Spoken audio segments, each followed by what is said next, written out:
Kansara DTV news ગુજરાતીમાં આપનું સ્વાગત છે। નજર કરીએ આજના મુખ્ય સમાચારો।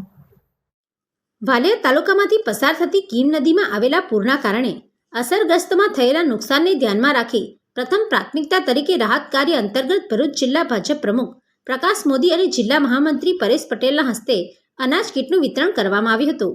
વાલિયા તાલુકામાં કીમ નદીમાં આવેલ પૂરમાં મેરા, કરસાડ, પણસોલી, દેસાડ, સોળગામ, ડહેલી સહિતના ગામો અસરગ્રસ્ત થયા હતા।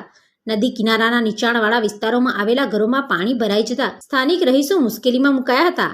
આ ગંભીર પરિસ્થિતિને ધ્યાનમાં રાખીને ભરૂચ જિલ્લા પંચાયત પ્રમુખ ડિમ્પલબેન રાજને તાત્કાલિક રજૂઆત કરવામાં આવી હતી।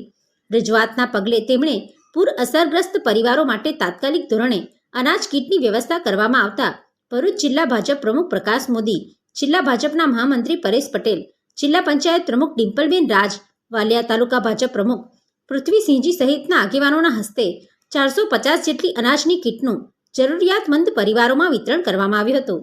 Pintu Modi, DTV news, Ankleshwar.